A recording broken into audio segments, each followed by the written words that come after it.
Menurut saya ini satu kebijakan yang salah gitu. Ini sangat diskriminatif.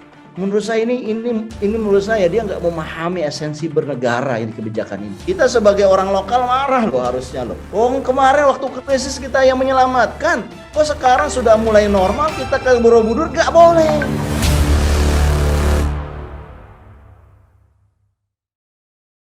Luhut ya menaikkan harga masuk Borobudur ini menjadi 750.000.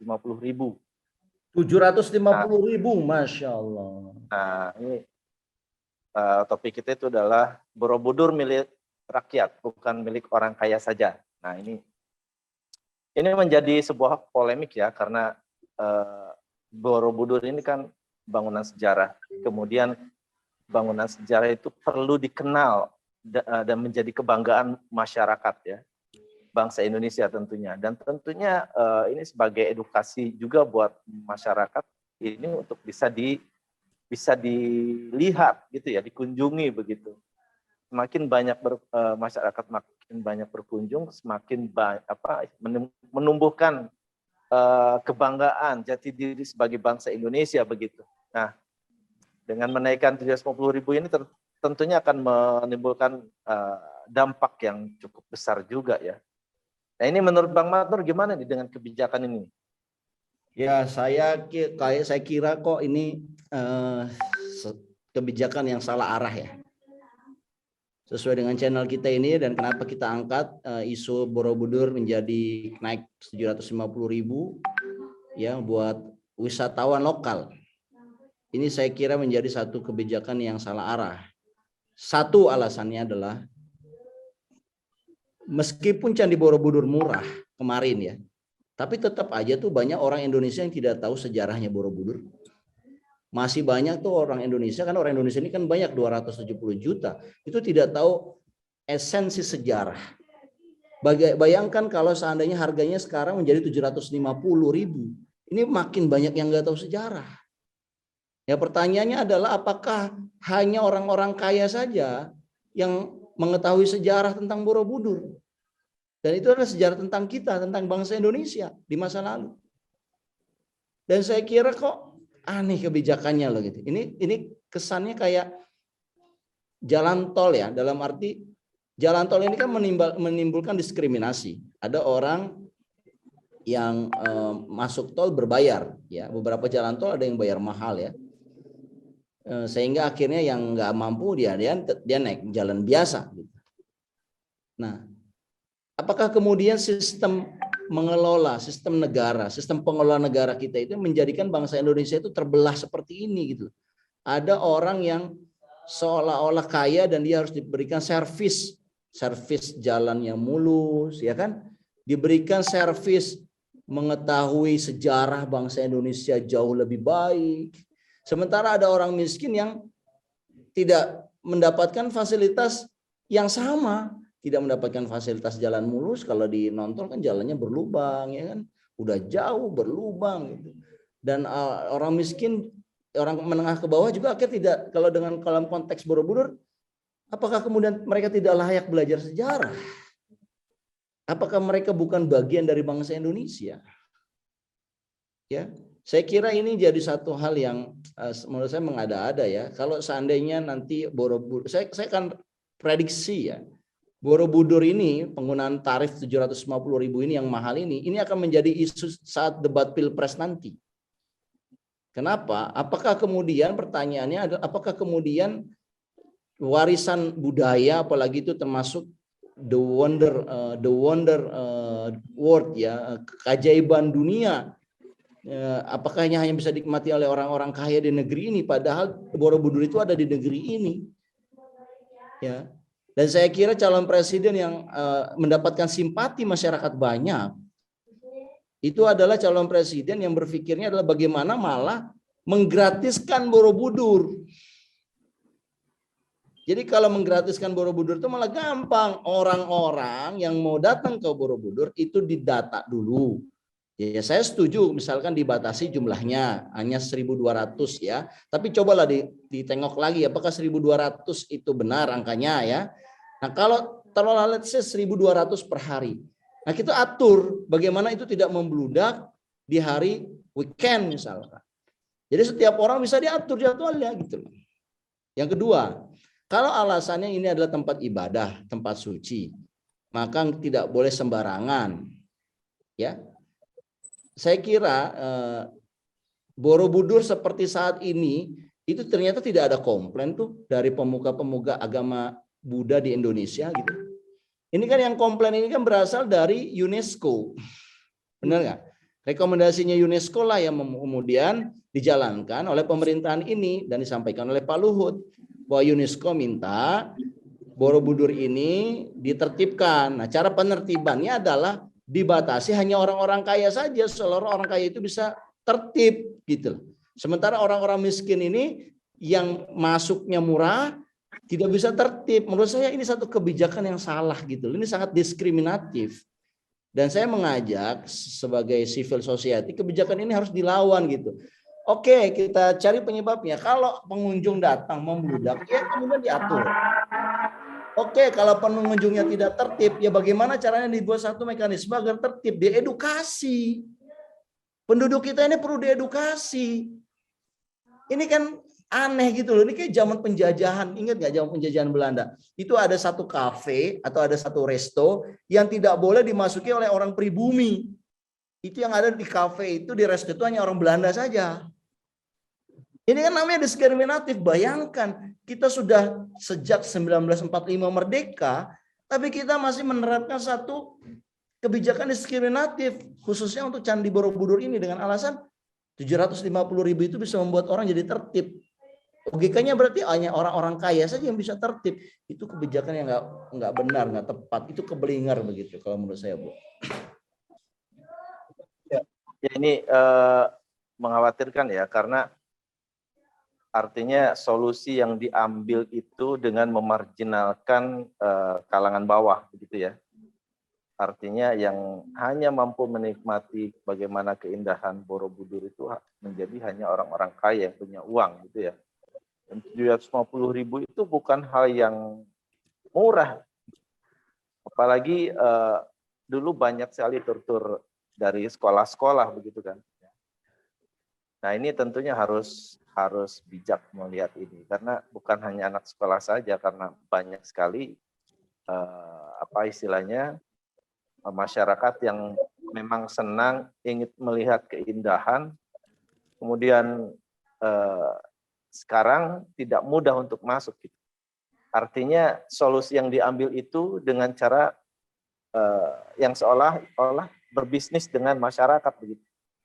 Itu yang sangat saya kira tidak bagus ya, sebagai negara itu tidak bagus kalau seperti itu. Justru bagaimana negara harus mampu mempresentasikan kekayaannya sehingga masyarakat bangga, semakin mencintai, semakin menumbuhkan rasa kebangsaan gitu ya, kebanggaan terhadap bangsa, jati diri bangsa.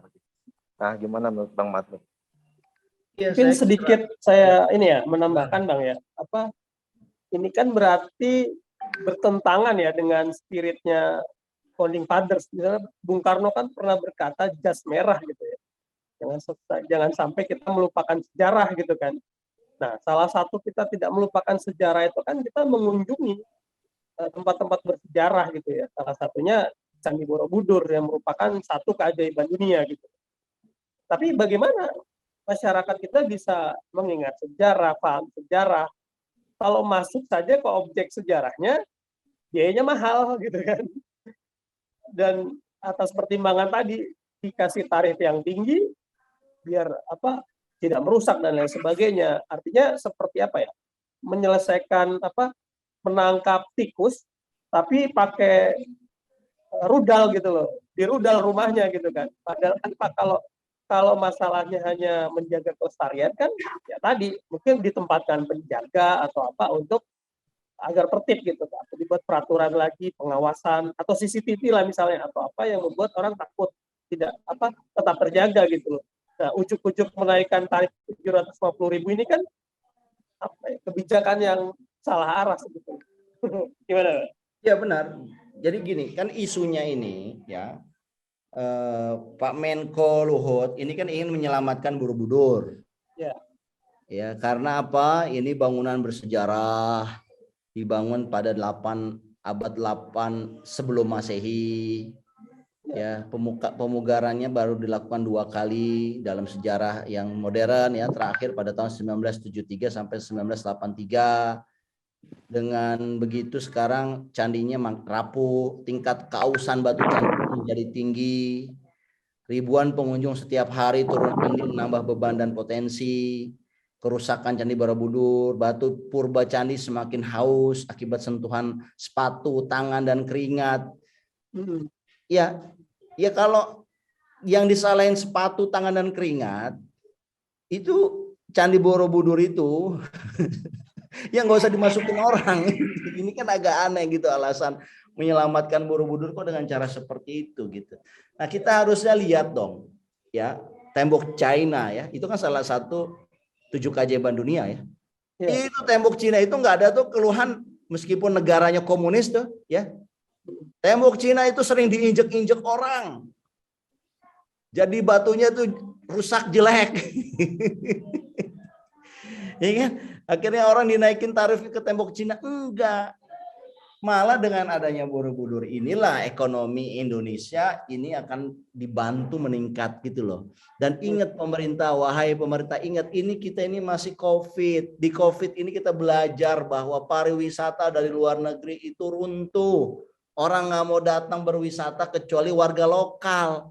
Nah warga lokal inilah yang menyelamatkan pariwisata Indonesia. Nah sekarang mereka ini yang dilarang masuk karena harganya tinggi. Orang bule yang sekarang dipersilakan masuk ini kan namanya tidak mau bersyukur, ya. Kita sebagai orang lokal marah loh harusnya loh. Kemarin waktu krisis kita yang menyelamatkan, kok sekarang sudah mulai normal kita ke Borobudur gak boleh. Kita berhak marah loh dan saya kira ya kalau Pak Luhut ini mendengarkan suara kita ini bro, dia harusnya meninjau ulang, ya. Meninjau ulang ini tidak boleh dinaikkan seperti ini udah salah, ini salah arah ini kebijakan ini. Ya, saya kira mau di dalamnya nanti ada uji coba bus listrik, nanti kendaraan dipakai listrik semua. Ya, ini enggak menambah kesan, tidak menyelesaikan kesan adanya ketimpangan. Bahkan makin ketimpangannya makin jadi. Apa seolah-olah kita rakyat kecil kita tidak boleh merasakan mobil atau bus listrik gitu misalkan. Menurut saya ini menurut saya dia nggak memahami esensi bernegara ini kebijakan ini. Esensi bernegara itu adalah memberikan kesempatan buat siapapun rakyat Indonesia untuk menikmati keindahan, kewonderfulan, kebeautifulan alam Indonesia. Kalau zaman Belanda dulu kita mungkin wajar ya karena Belanda yang menguasai, Belanda yang menguasai, makanya kita tidak bisa menikmati keindahan alam kita, kewonderfulan peninggalan-peninggalan sejarah kita karena yang menikmati penjajah. Nah sekarang apakah sama kita dengan penjajah, bro? Ini kan saya kira nggak make sense gitu loh ya, dan saya kira ini kok kayak policy makers itu bermental kolonial gitu loh. Dia seolah-olah hanya memimpin kelompok orang kaya, memimpin oligarki, seolah-olah orang kaya dan oligarki saja yang harus dilayani. Kan padahal dia kan jadi pemimpin kan pemilihan langsung. Suara orang kan sama mau kaya atau miskin. Dia harusnya menjadi pemimpin bagi seluruh rakyat Indonesia. Bukan hanya menserving orang-orang kaya. Jadi harusnya memberikan fasilitas. Nah, saya setuju kalau seandainya ada pengaturan ya yang Bro Mustafa sampaikan. Kemudian ada istilahnya pembatasan. Apa yang harus dilakukan? Kan kalau boleh jujur ya, kita semua kan pernah ke Borobudur. Kan tidak ada juga ada tulisan misalkan dilarang naik ke atas stupa misalkan. Tapi kan kemudian semua orang pada naik dan tidak ada yang melarang. Nah, harusnya menurut saya tempatkanlah petugas-petugas di situ dengan pakaian yang mudah dikenali dan kemudian dia bisa bilang, "Tolong hormati, jangan naik ke atas stupa" misalkan. Ya namanya orang Indonesia kan punya punya keinginan tahunan yang tinggi kan. Dia kalau bisa naik sampai ke puncaknya Borobudur itu loh. Di atas stupanya kalau bisa dia berdiri di situ dan dia selfie di situ. Itu kan orang kita begitu. Tapi kan ini harus diedukasi ya. Saya kira sebetulnya masalahnya biarkan saja ini kalau kita ngasih solusi ya. biarkan saja tarif Borobudur itu seperti sekarang. Kita ingin ucapkan terima kasih kepada wisatawan lokal karena tanpa mereka kemarin COVID kan pariwisata nggak jalan. Dengan keadaan mereka pariwisata jadi jalan. Kita hargai, kita apresiasi mereka, dan tapi kita tempatkan beberapa orang mungkin relawan atau orang yang kita gaji untuk memberikan satu edukasi di tempat-tempat yang seharusnya dirawat supaya stupanya tidak aus misalnya. Saya kira itu kan ideal ya, maksudnya itulah solusi yang terbaik gitu. Ya, sehingga akhirnya orang senang dan akhirnya apa? Buat pemerintah daerah senang karena dikunjungi daerahnya oleh wisatawan lokal dan asing, pedagang juga senang karena jumlah pengunjungnya banyak, kerumunan akan menimbulkan pasar akan menimbulkan profit. Kan efek multiplier profitnya itu dirasakan oleh semua orang gitu. Dibandingkan hanya 750 dibatasi jumlahnya, yang menikmati segelintir orang, pedagang marah, pemerintah daerah marah, nggak ada yang happy dari kebijakan menaikkan tiket ini, bro. Saya kira. Sebelum saya lupa nih Bang, ini yang saya cukup terkejut sebetulnya. Sebenarnya kan Pak Luhut punya tugas 2 minggu ini menurunkan harga minyak goreng gitu ya. Tapi kenapa tiba-tiba malah menaikkan harga Borobudur ini? Ya, kita di channel ini kita ingatkan Pak Luhut lah, bro. Ya, mungkin Pak Luhut atau timnya Pak Luhut memantau YouTube kita kan. Kita ingatkan, mungkin lupa, Pak, gitu ya. Ya, selesaikan dulu itu tugas yang ada 15 tugas Bapak itu banyak. Selesaikan dulu itu ya, termasuk minyak goreng ini sudah hampir berapa hari janjinya, Bro Eko? Presiden menjanjikan 2 minggu. 2 minggu harusnya turun harganya. Ini malah ngurusin naikin Borobudur. Balikin Borobudur kan. Padahal minyak goreng itu tugas suci yang paling penting itu Pak, yang sangat ini penting buat masyarakat. Ini ya, saya dengar para pedagang kecil juga udah mulai marah ini di Borobudur. Dan artinya kenaikan harga ini justru memutuskan kesempatan yang sebetulnya multiplier effect ya dari keberadaan Borobudur untuk kesejahteraan masyarakat. Nah ini juga kan apakah dipertimbangkan atau tidak begitu hal ini? Ya, mereka gulung tikar, wah itu kan artinya kezaliman ya. Nah kemudian saya dengar Ganjar juga berkomentar bahwa walaupun dinaikkan dari 50.000, Borobudur tidak akan kekurangan pengunjung. Nah ini kan statement-statement yang saya kira sangat tidak negarawan gitu ya. Bang Matur gimana nih menanggapi ini? Ya, memang benar ya. Di kolom komentar juga kita mendapatkan ini, Pak Nur, saya ingin ke sana nggak punya dana 750.000, dari mana, kasihan orang-orang kelas bawah seperti kami. Ya kalau policy makers, elit ini berjiwa negarawan, harusnya ini nggak kayak beginilah dinaikkan Candi Borobudur, nanti dinaikkan Ancol, dinaikkan Dufan, dinaikkan apalagi yang jadi pusat-pusat wisata. Nanti orang Bali itu menikmati pantai di Bali nanti dinaikkan juga. Nanti kan yang bisa menikmati ini hanya kelompok kecil orang saja. Ya apa artinya kemerdekaan kalau begitu? Dan saya kira ya ini sangat buruk ya. Ini contoh kebijakan buruk yang betul-betul salah arah. Ya, kita ini sebagai generasi penerus ya, Breko yang masih muda-muda ini ya, the age under 40 atau under 50 ya, saya kira ini menjadi pengalaman. Jangan tiru kayak begini nih. Ini the old man ini, orang-orang tua ini nggak merasakan, tidak memahami bahwa kita ini merindukan kemerdekaan gitu loh. Ya, kita ini pengen masyarakat sejahtera seluruhnya, bukan sekelompok orang saja gitu loh. Ini mungkin karena kebanyakan makan uang oligarki kali ya bro ya. Jadi orang kalau makan uang oligarki terlalu banyak, itu nanti otaknya itu bekerja seolah-olah rakyat itu cuma oligarki gitu loh. Jadi yang dilayani hanya oligarki saja. Saya kira nggak begitulah cara mengelola negara. Mengelola negara itu harus dengan negarawan. Mana yang diprioritaskan dalam public policy itu tentunya the most populations itu have the benefit. Ya, dalam public policy itu mayoritas orang harus mendapatkan manfaat. Tetapi yang ideal adalah tidak ada satupun orang yang tercederai dari kemanfaatan itu. Kalaupun ada, nanti kita bicara nanti Pareto equilibrium. Kita timbang-timbang mana yang paling memberikan banyak manfaatnya gitu. Memang ini ranahnya tidak ada putih atau hitam gitu. Tapi ini adalah ranahnya penuh dengan wisdom, kebijaksanaan gitu lah. Makanya disebut dengan policy. Kebijaksanaan ini harus bijak, harus adil sama semua orang. Saya kira itu, Bro. Oke, baik. Saya kira sudah cukup banyak yang kita bahas tentang Borobudur ya. Ya, mungkin tambahkan sedikit lagi bahwa kalau memang dikhawatirkan penurunan struktur tanah dan sebagainya yang sekarang dianggap udah, ya kenapa, ya tinggal di ini aja kan, larangan untuk naik aja kan istilahnya. Tapi masyarakat masih punya kesempatan untuk mengunjungi dan melihat secara langsung dari jarak dekat walaupun tidak bisa naik. Ya kan bisa aja kebijakan itu dilakukan gitu kan. Larangan, kemudian kalau ada yang cross line gitu kan, dikenakan sanksi. Itu kan lebih bijak daripada menaikkan harga sehingga yang menikmati hanya segelintir orang dan tidak pendidikan terhadap masyarakat jadi tersendat ya, gitu. Sudah bergabung Bang Ramli Kamedin ini. Selamat bergabung Bang Ramli. Selamat datang Bang. Bang Ramli ini aktivis Ya, UI nih ya, Breko.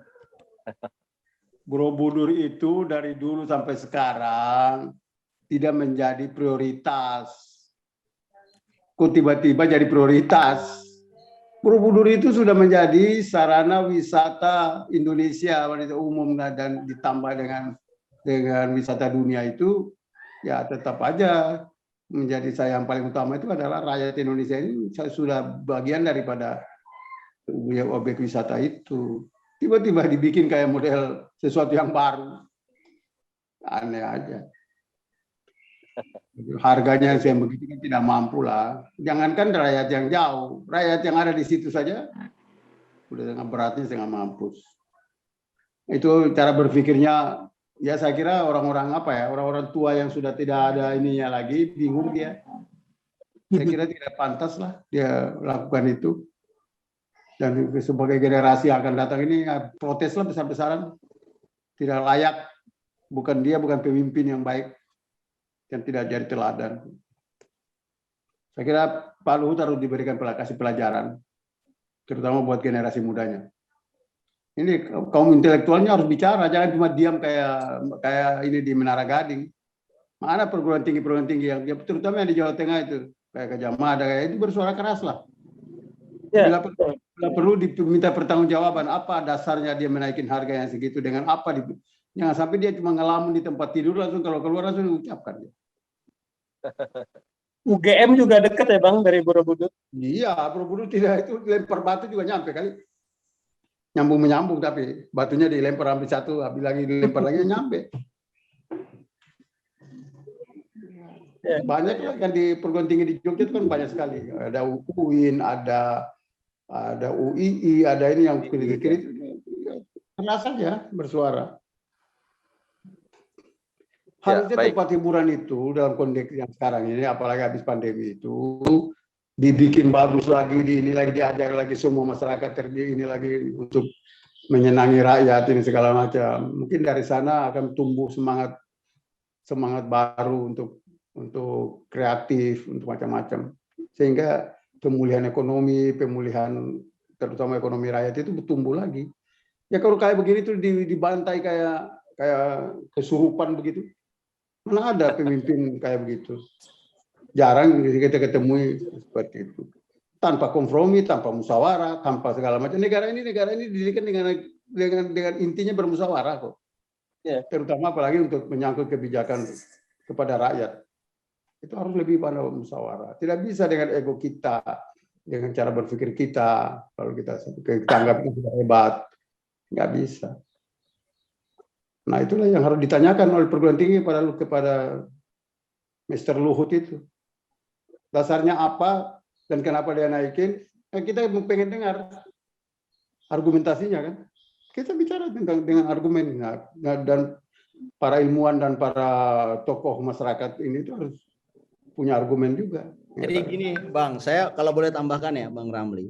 Ya. Apa urusannya tarif Borobudur sama Menteri Koordinator Investasi dan Maritim? Setahu saya masalah Borobudur ini harusnya masuknya Menteri Ekonomi Kreatif, Pariwisata dan Ekonomi Kreatif. Seperti ini harusnya. Betul. Nah ini kan Kan dia menteri segala urusan. memang begini, apa karena Pak Luhut ini merasa sangat dibutuhkan oleh presiden, sehingga tertib organisasi, tertib negara itu tidak diperhatikan sih sama Pak Luhut. Ya, saya kira memang Pak Luhut didatangi oleh pihak UNESCO karena Pak Luhut kan beda loh. Pak Luhut kan pergaulannya internasional bro, ya kan? Ya, orang UNESCO datangnya ke Pak Luhut, terus orang UNESCO merasa bisa meyakinkan Pak Luhut dan kemudian Pak Luhut ngomong komentar gitu loh. Kan harusnya ada koordinasi dulu. Ya, saya menduga ada pembicaraan-pembicaraan lepas tentang masalah investasi. Jadi kalau dia naikkan harga itu, dia bisa mengundang investor untuk bisa memainkan peranan penting, memperluas suasana Borobudur, membuat komersialisasi dengan macam-macam. Mungkin saja itu yang dia dalam otaknya. Kita nggak tahu karena itu harus diminta pertanggungjawaban. Kenapa itu tiba-tiba muncul? Harus jelas. Ini bukan negara abal-abal. Ini negara dengan sistem yang sudah dibangun dengan baik kok. Yang dia rusakin pula. Satu. Yang kedua, jangan sampai nanti sinyalemen masyarakat yang selama ini bukan saya ngomong, ini yang ada di opini masyarakat, bahwa Pak Luhut itu sedang menyandra presiden. Itu yang jangan sampai itu, kalau kalimat itu terjadi, rakyat bisa ngamuk. Itu loh, itu yang harus dihindari. Kalau sampai tingkat itu saja sudah tidak mampu bisa direm, itu akan sinyalemen masyarakat yang tadinya itu bisa betul-betul menjadi bukti bahwa presiden pun tidak bisa berbuat apa-apa. Nah takutnya itu apa yang dia diopinikan masyarakat bahwa Pak Presiden itu sudah disandra Pak Luhut bisa dijadikan kenyataan. Ini salah satu bukti ini. Ya, dan kita pengen dengar juga kan komentar dari Presiden. Harusnya ada komentar dari Presiden soal ini. Karena ini menyangkut hajat rakyat Indonesia. Ya, baik. Saya dengar Menteri Pariwisata juga belum bersuara ya tentang ini ya. Artinya, belum bersuara. Jadi yang harus bicara Menteri Pariwisata, Presiden harus bicara ini. Harusnya yang benar-benar di bidangnya ya, yang yang mengatur ini. Dan ini sudah melangkahi ya istilah. Nah, dan yang paling penting lagi, Gubernur Jawa Tengahnya harus bicara. Nah, ini yang jadi masalah, Bang, bahwa Ganjar menyampaikan bahwa walaupun dinaikkan 750.000, Borobudur tidak akan kekurangan pengunjung. Nah, tapi di sisi lain, pedagang-pedagang kecil di sana udah teriak-teriak, marah-marah karena pengunjungnya jadi sepi. Iya, minta pertanggungjawabannya juga Pak Gubernur. Nah, itu dia. Oke. Ini makin seru ya. Jadi artinya sekarang yang harus dihimbau, DPRD harus bicara. Para ini di perguruan tinggi sebagai penyangga hati nurani rakyat bicara juga. Semua bicara, dan yang lebih utama para pemuda dan generasi berikut harus bicara. Betul. Oke. Ini kan sudah generasi tua, berpikirnya hanya nggak tahu, tiba-tiba keluar dari kamar terus mengemukakan tanpa musyawarah, kan cilaka. Ya, saya kira kita nih anak-anak muda, ya, orang-orang yang ingin tahu sejarah lebih dalam, ini harus yang terdepan dalam isu Borobudur ini. Dan saya kira kita melawan kebijakan ini, ya, kita nyatakan kebijakan menaikkan 750.000 ini salah arah. Suaranya. Ya, dan saya kira kita perlu mengajak orang untuk membuat satu gerakan, ya, yang bisa melakukan demonstrasi, tapi kalau kita mungkin perlu buat petisi nih, bro. Petisi menolak rakyat Indonesia kenaikan harga Candi Borobudur. Kita sebarkan tuh ke seluruh dunia, dan saya kira ini ada banyak teman-teman yang menyaksikan juga di kolom chat ini. Kita minta mereka, teman-teman ini, untuk membantu kita untuk menyebarkan petisi bahwa rakyat Indonesia itu menolak dengan alasan yang tadi saya sampaikan. Satu, Ini ada alasan sejarah. Kita pengen seluruh rakyat Indonesia tahu sejarah. Yang kedua ini alasan kebanggaan. Sebetulnya dari orang datang ke Borobudur itu ada satu perasaan dia bangga sebagai bangsa Indonesia. Kenapa? Ternyata nenek moyang kita aja abad ke-8 sebelum Masehi sudah bisa membuat bangunan yang seindah ini, sebesar dan sekuat ini tanpa semen ya, batu-batu besar. Itu yang menunjukkan sophisticatednya, canggihnya peradaban masa lalu. Kita sebagai bangsa Indonesia jadi bangga gitu, bahwa kita juga bisa menjadi generasi modern, anak-anak yang hidup di era modern ini menjadi bangsa yang hebat juga seperti di masa lalu. Jadi ada alasan sejarah dan ada alasan menumbuhkan semangat nasionalisme bahwa kita ini bangsa besar. Nah, saya kira ini kalau ada ajakan ini ya kita perlu mengajak semua orang untuk mengisi petisi dan saya kira mudah-mudahan petisi kita didengar sehingga akhirnya pemerintah melalui Pak Luhut gitu ya membatalkan rencana kenaikan harga Candi Borobudur menjadi 750.000 itu. Gitu, Bro. Ya, baik. Ini apa istilahnya? Saya kira penolakan akan banyak ya, karena ya istilahnya sebuah keluarga ingin berwisata ya, ibu, ayah dan anak-anak gitu ya. Kalau misalkan satu keluarga ini masuk, berapa juta itu yang harus dikeluarkan? Ini kan sangat keterlaluan ya, saya kira. Mungkin apa istilahnya? Saya pribadi ke Jawa Tengah, artinya Borobudur sudah bukan lagi destinasi yang bisa saya kunjungi gitu, ya kan? Dan saya yakin keluarga-keluarga yang lain juga merasakan hal yang sama. Oke, gimana? Selanjutnya kita balik lagi ke tema tema tentang Aramco menaikkan harga minyak. Ya. Dan ini mungkin pemerintah harus bisa mengantisipasi ya, karena kenaikan harga minyak dunia ini akan berpengaruh besar terhadap perekonomian di dalam negeri. Ya, untuk para pemirsa jangan lupa untuk like, share, komen, dan subscribe Ahmad Nur Hidayat Channel dan selalu pantengin ya segmen Jangan Salah Arah yang tayang setiap harinya. Klik tombol notifikasi untuk mendapatkan informasi update berikutnya.